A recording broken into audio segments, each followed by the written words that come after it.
Wow, there are about twice as many of you that I was expecting. Okay, today is basically a show and tell. Okay, if you're wanting a nice, wonderful, smooth flowing concert with scriptures, you're in the wrong place. However, it is designed to be a church organ, and it is designed to serve us as an instrument. Okay, I have a perfect illustration that works with this. I got this beautiful red convertible, and I love to put the top down and go riding around, and the paint is sparkles and all that kind of stuff. You know, it's fun to look at that sharp new car, but if all I do is look at it, it's really of no value. The car is designed to take you from point A to point B. And the fact that it has red paint is really inconsequential. So today what we're going to do is show you from point A to point B where the ignition is, where the driver's is, where the cruise control is, where the little siren is in your rearview mirror that says don't get a ticket. That's an inside joke that we'll just let pass right there.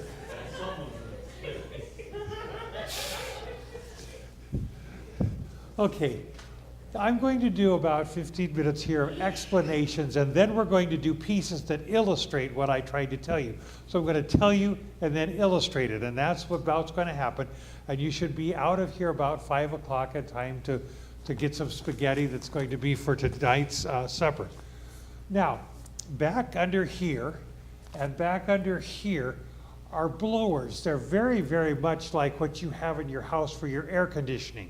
It blows the air through the ductwork up, and the pipework goes. Now, the pipes are literally a whistle. You get one sound. Okay? When I push the key down, the air goes through the pipe. When I push the key up, the pipe comes there and the air can't get through. It is that mechanical.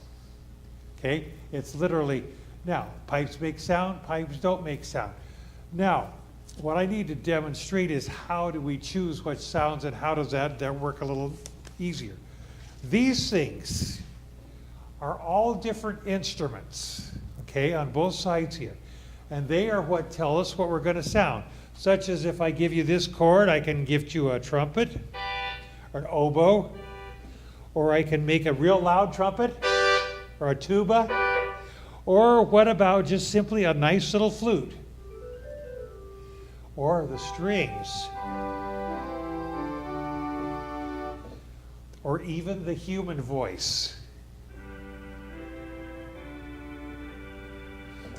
Sounds like an older woman with a cold to me, but it is the human voice. And actually that has been around traditionally clear since Bach's time, the vox humana, or the human voice. And you put it with strings and flutes and it becomes much more glorious, which we will do a little later and demonstrate that. But each one of those things on the side are different instruments. Now, your job as the organist is to combine the flutes with the reeds, with the oboes, and make it come all together so that it sounds pleasant when you listen to it. But those things on the side, okay, you got it. Now, these are called stops, because when they're in, they stop the pipes from playing. You've probably heard the expression, pull out all the stops. Literally, that's this. You pull them all out and you get a gigantic sound, because when you pull them out, all the pipes are free to talk when you push the keys down. Okay. Now, this is where the lecture gets kind of confusing, because I want to tell you about the keyboards and how it all works. But I want to tell you about a little bit about these stops, and I don't know which to do first, so I decided to do the stops first. Trumpets. Okay, we actually have 5 different kinds of sound. The trumpets, or the reeds. You know, you see the trumpeter and he puts that brass mouthpiece and he, you know, and it makes a really nice trumpet sound. On the organ, you have a brass tongue that's literally vibrating against a brass tube to get that, and then they come up and swell, and that's where you get the big trumpet sounds. That's where this comes from. Or we have set it in the back. Or if you put a cover over it like this, you get a tuba sound. Tuba, trumpet. Very different and yet very close. Okay, now you could also do some fun ones like the oboe.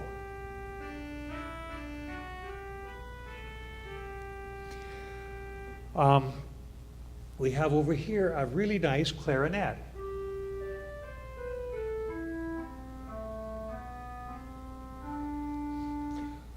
Or love the French horn.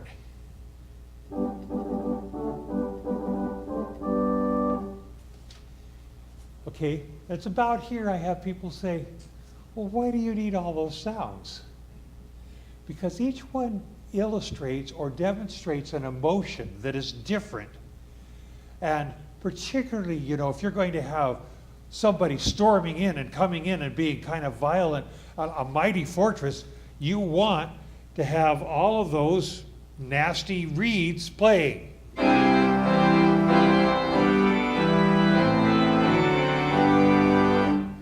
Okay, if I just shut those down and I used a nice little flute over here. Whoops, sorry.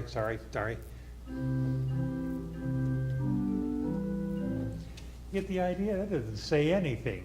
Mighty fortress that sounds like that. Give me some reeds. Make the thing illustrate, make it sound. And that's the reason why each one of the different colored reeds. Now, for organists, we have a little problem. The reeds never go out of tune. But the whole rest of the organ, every time you change the temperature 1 degree, the pipes either get larger or smaller, and they all go out of tune. The bigger the pipe, the metal gets a little bigger, the pitch goes a little lower.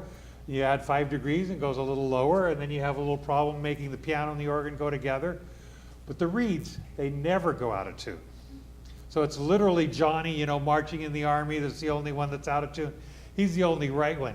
So the fun part of this is that's what we tune. We tune those to make them go in with everything else that is wrong. So in today's age, a lot of those, or most of those, are done electronically with a little measuring device that checks the tuning. And so whatever the tuning of the rest of the organ is just adjusts my reeds. So on this particular organ, I don't have a lot of pipe reeds. There's a few up there just to keep it authentic sounding. But it's sort of like, the big cross there. You put the real lilies down here where people could smell them. And then as you get up higher, you use the silk ones and nobody can tell the difference. That's exactly what we've got there. Okay, so the reeds are the fun sounds of the organ. And you will find that they're on the top. And if you see me grabbing for something near the top, look out. It's about ready to blast a trumpet at you again. Okay, so you can kind of watch that. The trumpets are located right here, the big ones. So if you see me grabbing for something right in here, hang on. Well, number 2 is the strings. Okay, if you take the pipes and you make them really, really small with just a little bit of a beard or something on the side of them like this, they sound very, very much like the string orchestra.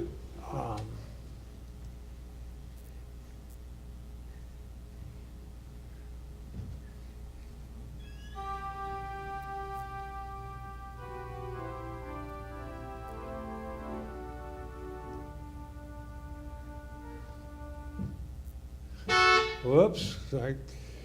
This is where I'm not quite ready for this yet. There.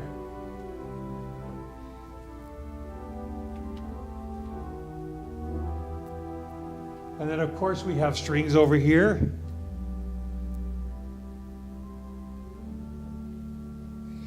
And I have a big cello.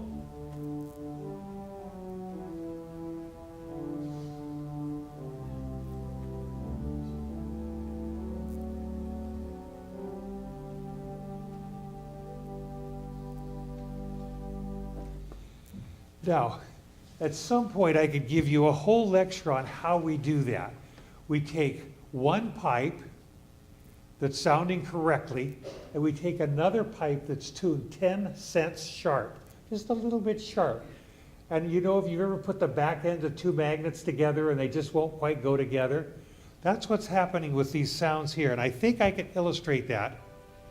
You get this sound, and if I shut the other one off, okay, you hear how it goes, just a very plain sound, and then I put the sharp one with it. And that's how we get that string sound of the little vibrato that, you know, there's, instead of having to work my keys like this. Okay, bad joke.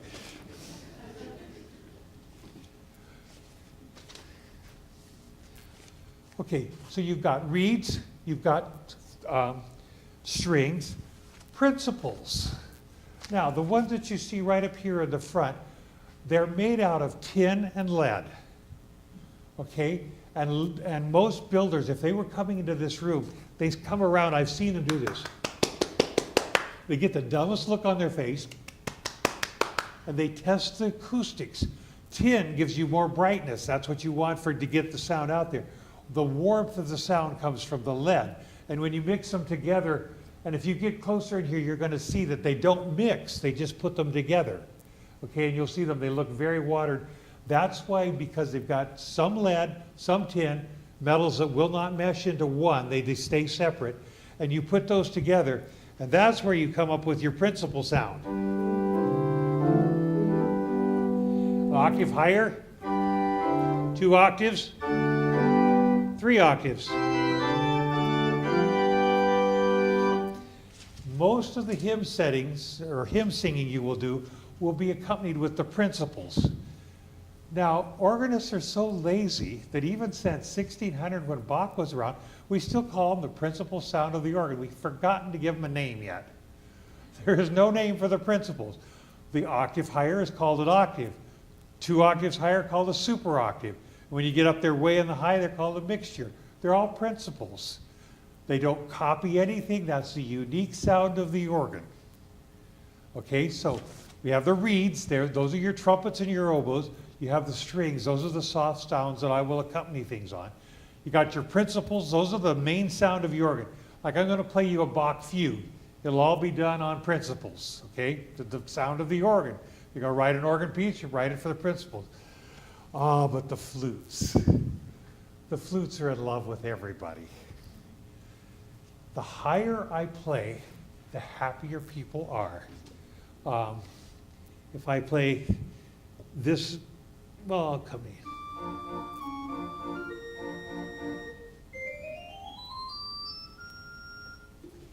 And those flutes, the higher you go, the people tend to smile more. The lower you go, the people get much more serious and much more intimate. So the flutes are the ones that you expand into the highest and the lowest. Okay, the highest pitch on the organ, you want to know what that is? I can't even hear it. You start getting down into here, and some of you are really lucky. They tell me that those are playing. Smarty, too young. Okay, but also the lowest. Now the lowest is being done over here by a speaker, and I think you can see the top of it. These speakers we intended to have back, and after we install them, we've got them out here. I'm going to play this low pitch down here, and you can see the thing rattle. You see that thing? Those of you seeing it in the front. Now, by itself, it's absolutely, virtually useless. But you put a few harmonic things with it, and you start getting this real, we take it away. Here we go. Hear the difference? Take it away. So that's the bass end of the organ. When you hear, oftentimes we come to the end of the piece and you add the octave lower. That's where it's coming from. These are flue pipes, and usually on a pipe organ they have to be 32 feet long. And of course, who has 32 feet to, we really will raise a roof, Vince, to another. Okay, also the flutes will be the softest sounds. Okay, this is kind of really fun to do.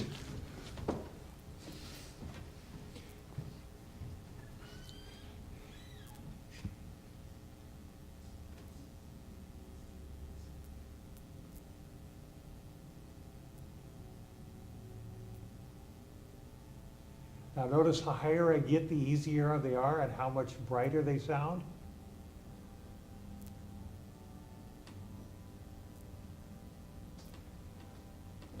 Okay, that's a little flute that's located right back there in those speakers back there. That's electronically done. That is our softest stop. And of course, if you were children, I would have to show you the loudest stop. Okay, that's probably the trumpets. Sorry. But the most fun one, we have our own motorcycle. You didn't know we had a Harley. Actually, if you do two of them at once. Now, again, that's a stop that's 32 feet long, and it's a reed, and it has to wind around. This one is being done electronically. Now, some other time we'll give you the whole electronic versus pipe lecture. That's a whole lecture in itself. Many times they used to have organs that were electric organs, that they would take a transistor and modify the sound and give you a pitch and a sound that sounded very much like something. Okay, that's an electric organ, which is very, very different than a pipe organ that has a digital sound. Now, the digital is, they come in here, they take a pipe, and they record the air going from the air chest to the mouth of the pipe. Okay, that ch, ch, and they record that, and then they give you a 2-minute loop of every single pipe. Okay? Every single pipe they record, and then when you let the air off, and it goes, yoop, and it has to fall off of that mouth lip where the pipes are sounding. So there are 3 recordings for every pipe. Now, if I have an oboe, there are 61 notes on this keyboard, so there's got to be 61 pipes. So if it's digitally done, I have to have 61 recordings. And that's why digital is extremely expensive. The only real reason to do it is if you don't have space to put the pipes in there. I mean, where would we put 60 more sets of 61? You would be sitting up here, we'd have, I think you get the idea. So there's the loudest, there's the softest. Now, remember I had the trumpets, I had the strings, I have the principals, and I have the flutes. Oh, and then there's the percussion.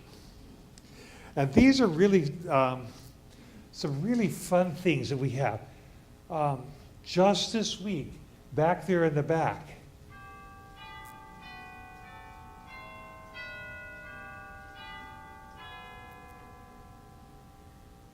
okay, chimes are used for calling. If you wanted to do something to announce something's going to happen, or at the end of a service, you will toll a bell. It announces something. Okay, and we also have chimes there in the back, right back there you can see, or we have them here in the front.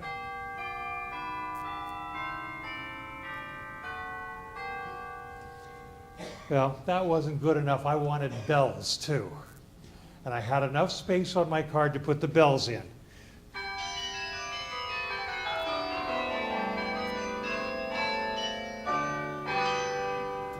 And that are the carillon bells. That's where they're struck with a hammer. That's a bell. Okay, and that's electronically done. But they did that. And one of my favorites.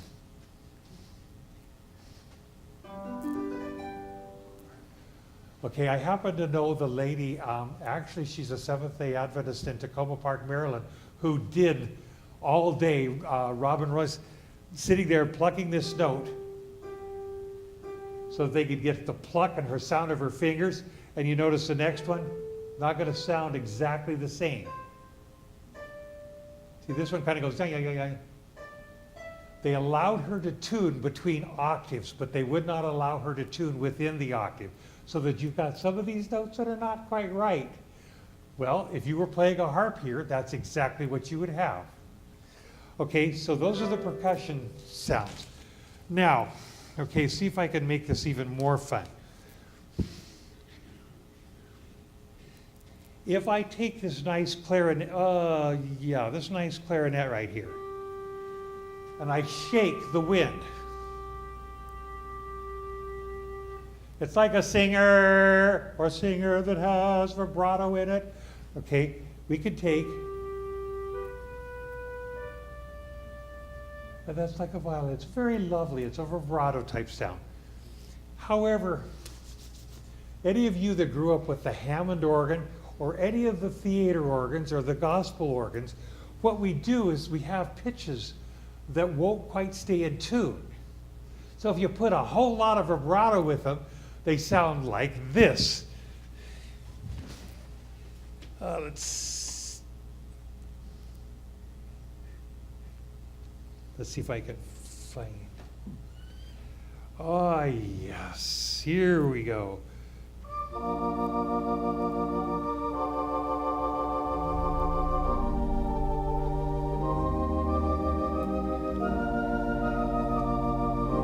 Take it off.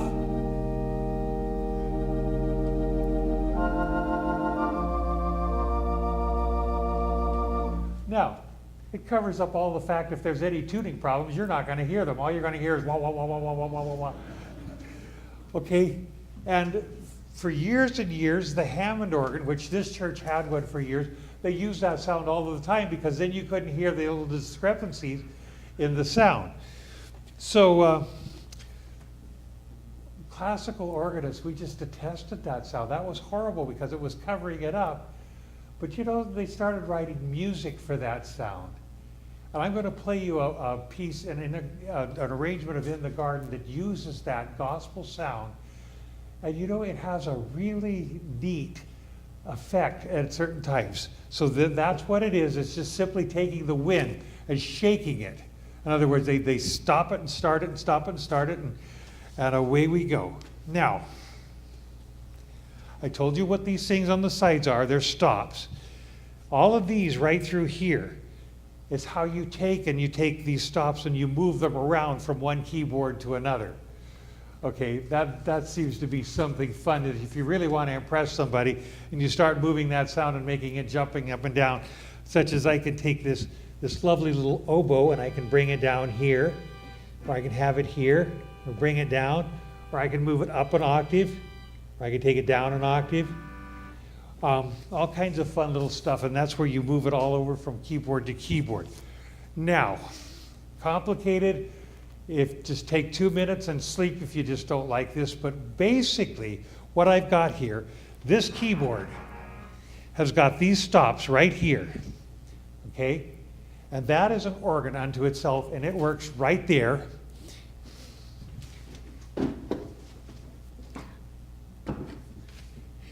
And right here, this shoe, when I pull it open and close, it needs DW40 or something in there. But you see what I'm doing. Now, to make that sound softer, what do I do? I close the doors, open the doors. Well, that's okay for that, but what if we have a big trumpet?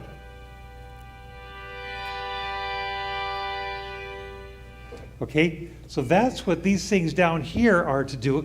I have one for this organ here. This is called the swell organ. Now the swell organ is the stops that I want to use with the strings, where I want them to get louder and then I want them to get softer. And I do a lot of that over here. The bottom keyboard is the choir organ over here. And that contains the stops that you would accompany the choir with. And so we call it the choir organ. And it has a very nice flute. Or you can get into principals.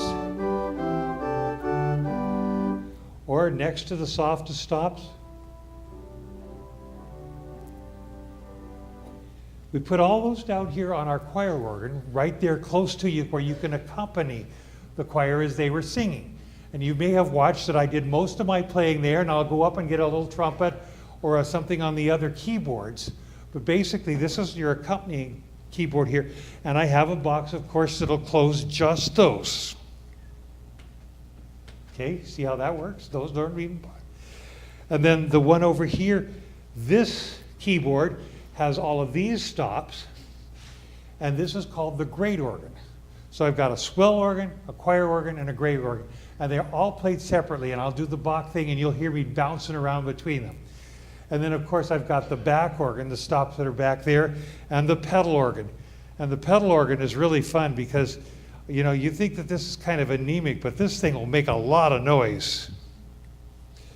Oh.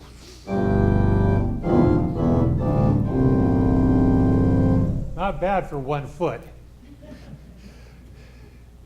And it'd be interesting. I have one little knob right over here at the side. I don't know if you can see that. It's called pedal off. So if Vince is talking or something's going on, I can pull that thing and be sure that I don't accidentally step on something and out it comes. So I have that. Just not a lot of organs have this, but boy, I have to. My big feet, they just get to wandering and they get to thinking of something else, and they plop them down there.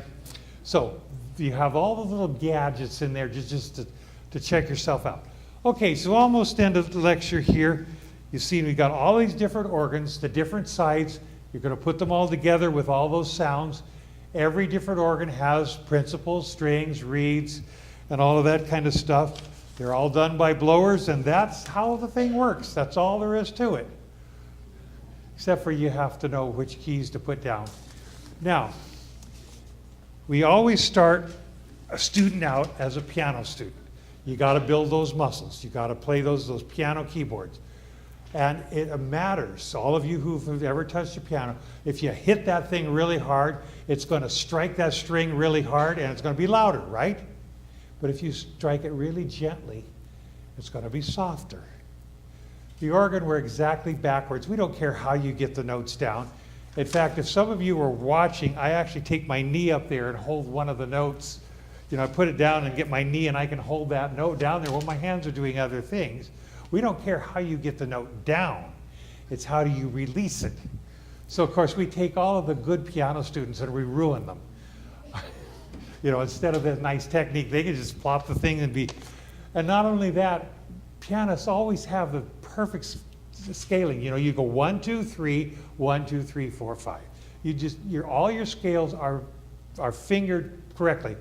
On the organ, are you kidding? A pencil and a knee and 3 more fingers and whatever else to get that note down, doesn't matter. It'll work fine. And I'm going to show you some of that fun stuff too. All right, there's your lecture. Are you ready to hear some music? Yeah. Good choice. Okay, Vera, I'm going to get you to come up here and turn pages for me. We're going to do the Toccata and Fugue in D minor. Okay, now this is a piece that gets played quite often if you are at Kings Island or something like that, because you'll recognize the first notes, right? For some reason on 20,000 Leagues Under the Sea, the producers of that organ, which was called the Mickey Mouse organ and eventually went to La Sierra College, that organ, the guy was playing this in there and they thought that's the perfect organ for on the movie 20,000 Leagues, which is, I know, 50 years old now. But this guy is in there hungering over it and he plays this theme. Okay, Bach had none of that in mind. It's actually not one of Bach's greatest pieces, but it sure is a lot of fun. Now, you got a brand new organ and you go, sorry. Now, the object is you got to pull out all the stops to see if it has enough wind. Is that blower providing enough wind? So if I go da da da da da da da da da, then I know I've got a problem. If it goes da da da and stays right there, it's got enough wind. It's been winded correctly. So 5 notes. So I'm going to come down and I'm going to play that set of notes. Will the action actually go fast enough that it'll release this pipe before this one sounds? Okay, you just think you had a nice piece in there. This thing is testing out the organ, and so we do that up and down and in the octaves and all that kind of stuff. Then we grab this great big old chord.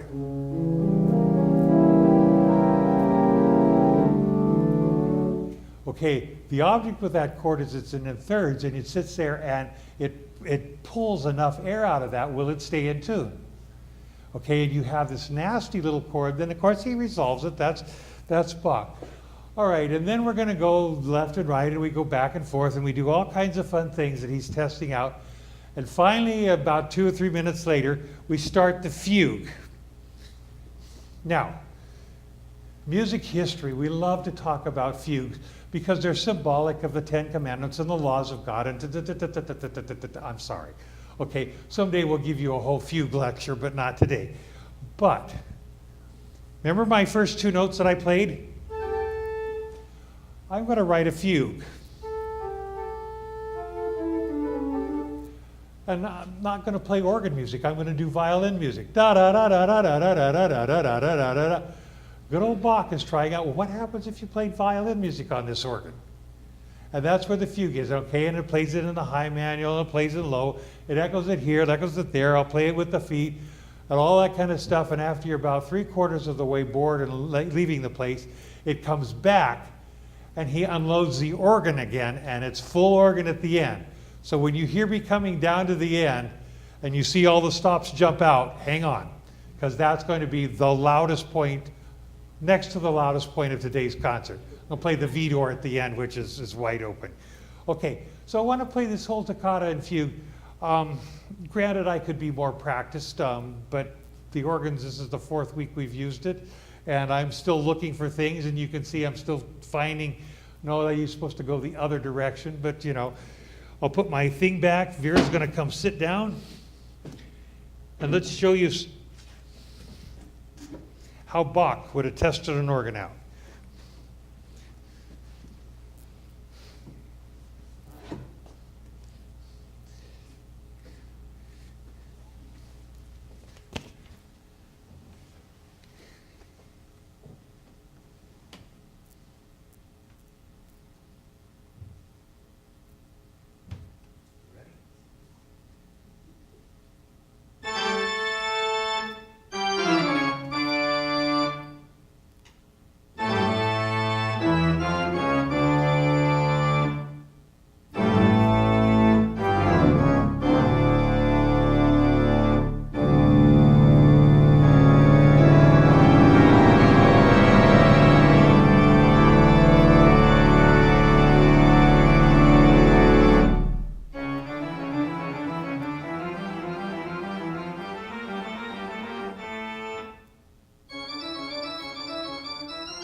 think what that's going to sound like with a little practice.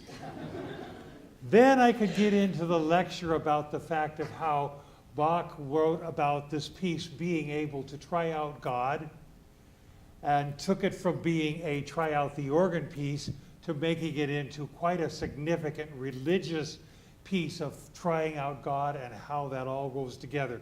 And I'm not going to go into that lecture today either. But it's kind of fun to know that that kind of stuff exists for the organ, and that's your academic stuff right there. The next piece I want to play for you is very different, but also shows off a different kind of the organ. This poor book.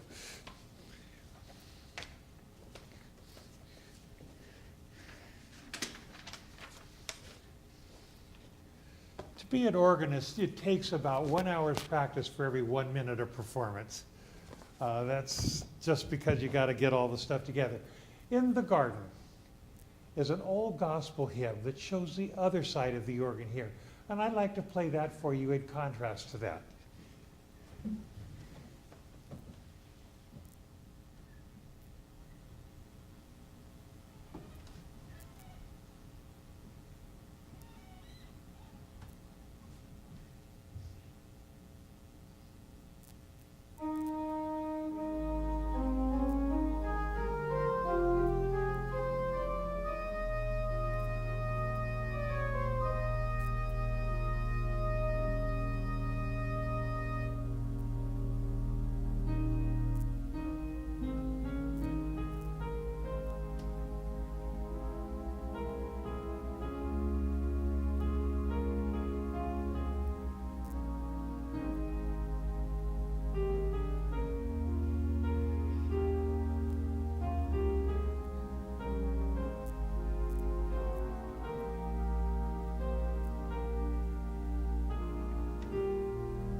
Thank you. Isn't it interesting how, while you're listening to that, at least to me, you've got the Bach on one side, and there's that side of God, and you listen to the in the garden, the personalness, and that's what I love about organ. It just doesn't cut it. Well, I mean, they're pretty fine, but it's just wonderful.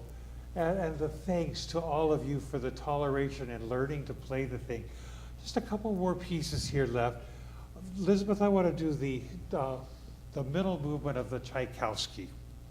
We're going to do that. We're going to do a choral anthem, and I'm going to play the Vidor, and then we're going to have supper. Okay, the Tchaikovsky, I chose to do this because when you bring a real live violin out, okay, the violin is right here, you know, right in your ears and right here. The organ is out all over the room. Very, very much like a symphony orchestra would be. If you had the Dayton Phil or you had the Cincinnati CSO here, the trumpets would be back there about a mile.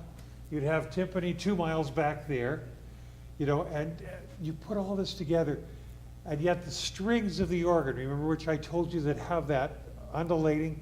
Well, she's going to take with her violin and do this to get a similar sound. And you watch how those movements come together. And then those magic seconds when that happens, the difference between the violin and the organ and the coming together. That's one of the ways we designed this organ to have colors and to be able to accompany. So let's give it a shot and see what we can do.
I'm going to ask my choir to come forward and come back up here.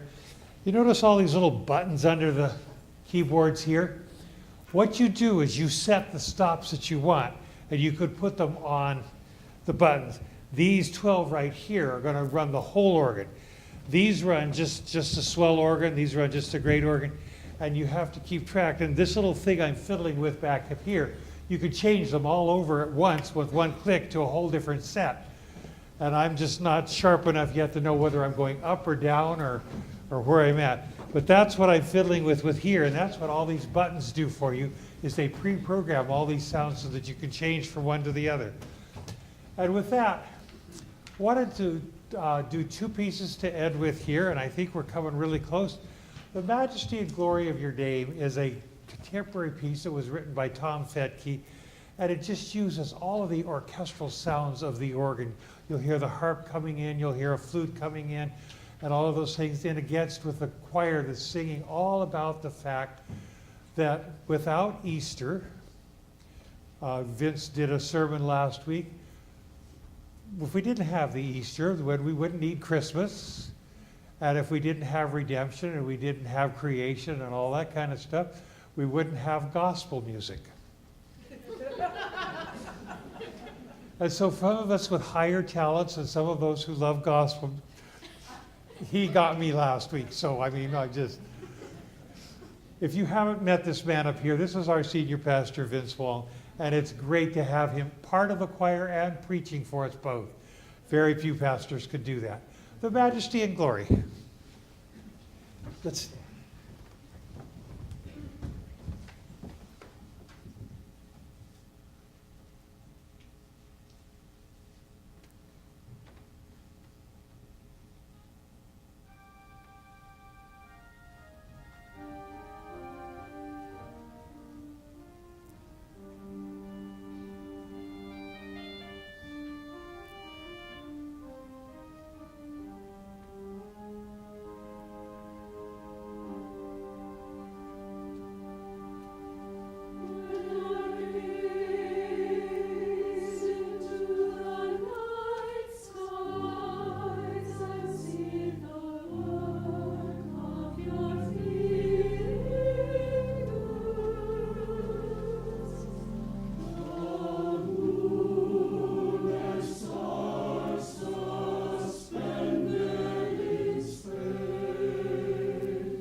because it was Easter last week, I actually spent some time and revived this piece of music. The toccata from the Fifth Symphony. Charles Marie Widor, W-I-D-O-R, who knows how come you spell it that way or pronounce it that way, but wrote this toccata. And basically you have a chord here, and you're arpeggiating it up here, and instantly there is fire and excitement, and you get 7 minutes of that's all. And for some strange reason, this piece has become known as the resurrection piece. I've played it at many, many, many funerals. People who want the resurrection, there it is. We always play it at Easter time. And it has a pedal part that is a melody that's nothing you know, but you could just feel the bass and God being under all of this. And then the hands just going like crazy and all that kind of stuff. Now, because some of the organs in France, the upper work is not all there, the composer requires you to take this hand and put it on top to get more sound out of it. So when you see me doing this crazy thing at the end, it's not that I'm lost, it's because he wrote it that way so he could get more sound if it isn't loud enough. Okay, Richard, where are you? What was the decibel level of this thing? 105, back in that back room. You're with the organ when he's playing the final part. The EPA says you can only be exposed to that for 4 minutes without damage to your ears. Okay, and for what that's worth, that's about the sound of a jackhammer. All right, now, composers being smart enough, they go a couple minutes and then they're going to take it way down quite softly, give you a little release, and then let it all out for the last 3 minutes at the end. So this is the Widor Toccata, the very famous piece that I think would be fun to end today, and then we'll go eat. Okay, here we go. Wish me luck.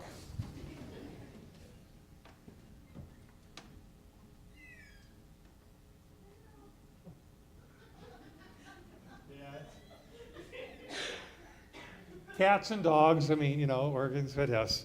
All right.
Diane, who's trying to speak carefully to the pastor.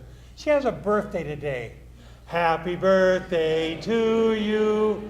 Happy birthday to you. Happy birthday, dear Diane. Happy birthday to you. Okay. I understand that they have spaghetti already, and a bunch of you have got sauces that you've brung. One year we did this at another place that I was at in Virginia, and we decided to have a competition, and Ragu won. But there's going to be some spaghetti and some bread and stuff for a kind of a fun supper tonight, and I look forward to talking to each of you. You're welcome to come up and take a look at the machine and look in the doors here at the pipework. And Richard, if you'd get this one over on this side, if you go back into there, Richard Lee, who's standing back there at the PA, is the one who has meticulously wired every pipe to every key to every stop. And it's just, well, something around 2,000 hours, something like that, just, you know. So if you'd like to take a look, I'd wonderful if you would do that. And then let's go have some spaghetti together.